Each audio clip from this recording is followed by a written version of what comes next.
pomyśleliśmy, żeby sieć działała, ale sieć nie działa, więc to taka tylko demonstracja krótka, no więc no uwaga. Zawsze jeżeli robimy jakikolwiek dostęp do swojego komputera, nawet jeżeli odpala jedną usługę, no to dobrze byłoby to zabezpieczyć hasłem. No, dobrym hasłem, ja nie mam dobrego hasła, ponieważ jest umyliwe. Trzeba było wyłączyć nagrywanie. I zrobimy coś takiego. I mamy sobie skrypcik, który odpali numerę na drugiej stronie swojego laptopa. Tak troszeczkę jest ten, ale damy radę i coś działa. O, przybot. Ciekawe. No bo nic nie zrobi, bo hasła nie zna. Więc nie musimy się martwić. Więc zobaczmy, jak działa skrypt. Skrypt jest sobie TMP. No jest TMP. I aha. Jest patena. I jest sobie II. Co to jest II? O! Ciekawe! Tak fajna, podłość. Ja tutaj nie wiem, co się wykryje, to nie wiecie, to wszystko będzie wykryte, no dobra, okej. Patrzcie się, co się dzieje.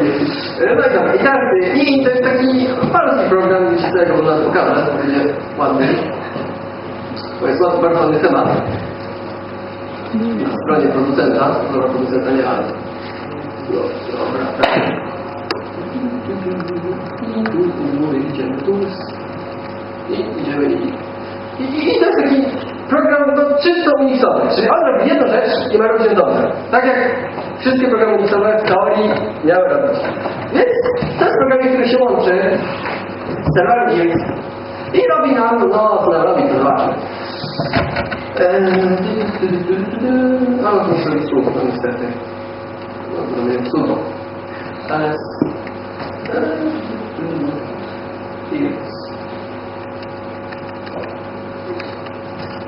O.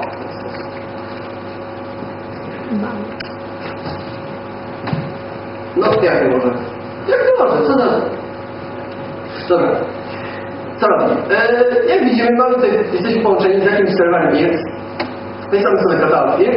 To jest w domu zgodnika, w domu każdego, każdy może mieć. Mamy katalog dla serwera.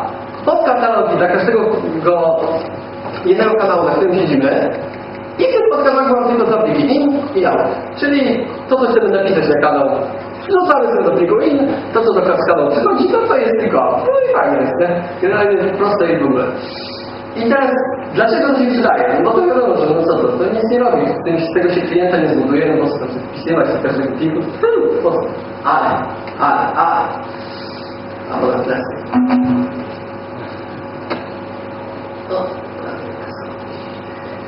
To jest, no prawie cały, dobra. No dobra, to jest 11 linijek, z czego znaczna większość, dlatego że ja lubię robić rzeczy. To jest cały program jest pętli, który się łączy z serwerem, jeżeli się rozłączył. I on nawet się robi tylko jedną rzecz. On sobie czyta nową linię. Tu mamy zdefiniowane, nie wiem, nie mam zdefiniowanych, Mamy katalog serwera, mamy katalog naszego kanału, mamy plik wejściowy. I to jest wszystko. I wszystko, co nasz program musi robić, bo my tylko tego potrzebujemy, to jest to, że on cały czas czyta sobie jedną linię naszego pliku wejściowego, patrzy, czy się zgadza hasło, wycina wszystkie znaki specjalne, to sobie odpala. I jak odpali, to przesyła do pliku wyjściowego. I to jest wszystko. Żeby postawić bota na tym, no to musicie mieć jeden program, który czyta pliki. I to jest wszystko. Możecie dowolną rzecz do tego podłączyć minimalną ilością nakładu energii. No po prostu nie tylko pliki. I tak w teorii, no miał działać tam w teorii, bo teraz to nie jest tak fajnie. No nie chce mi wyjść. Pomóż. Nie chce mi wyjść, pół nie działa.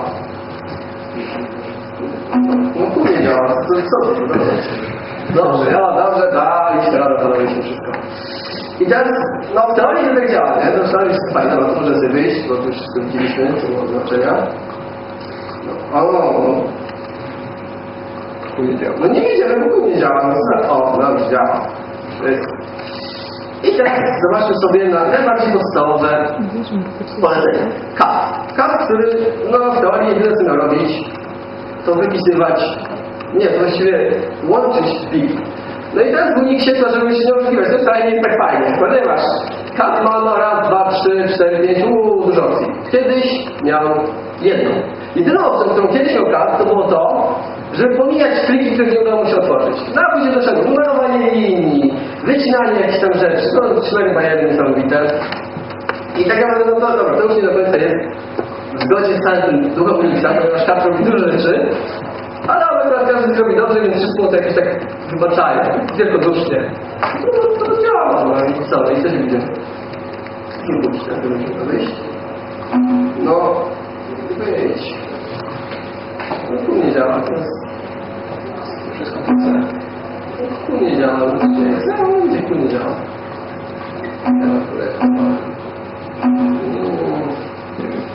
Gdzie jest to? Ale nie, zaraz, stop. No, dobrze. I teraz. To jest taki, no jeden z przykładów, bo to tak wiadomo, że przykłady można mnożyć, ale no zobaczcie sobie, co jeszcze innego można sprawnie robić w systemach Unix przy użyciu shella. No, akurat przykład taki praktyczny, ponieważ ja kiedyś potrzebowałem sobie zapisać boot sektor. No bo jak się czytałem strony dwa systemy, to trzeba sobie zapisać boot sektor i to smutne, ale prawdziwe. I jeżeli ktoś ma zrobić, można zapisać tablicę partycji, też czasami potrafią coś strzelić. I to jest, no to wygląda dosłownie tak.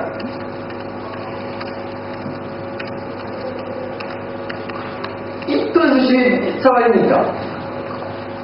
DD to jest malutki programik, który czyta urządzenia blokowe. No urządzenia blokowe to są prawie pliki, ale nie do końca pliki. To tyle właściwie wystarczy wiedzieć. I on czyta 446 pierwszych bajtów. I te bajty sobie gdzieś zapisuje. I to jest wszystko, ponieważ boot sektor nasz to z pierwsze 446 bajtów plików. I tyle. Tu nic więcej zrobić nie trzeba, nie trzeba z tego odjęcia. Nie potrzeba nic. I przez sieć można sobie przywrócić boot sektor, jeżeli czasem potrzeba. No dobra, tego pewnie nie potrzebowałem nigdy, ale nigdy nie wiadomo. Miejmy nadzieję, że nie będę musiał. Też mogę wskazać, no, tak. Bo generalnie cała idea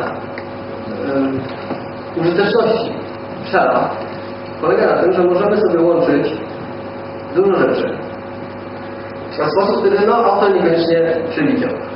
No i co? No więc na przykład. Bo znalezienie, załóżmy, że chcemy znaleźć sobie pliki wszystkie MP3, które mamy. Ja to dostrzegam, tutaj pliki MP3 się pojawią, to są wszystko fałszywe. Nic tu nie ma tak naprawdę. I ten story, akurat to jest stworzenie tego jest no, bardzo proste, chyba że mamy laki w klawiaturze, ale też ten stronę.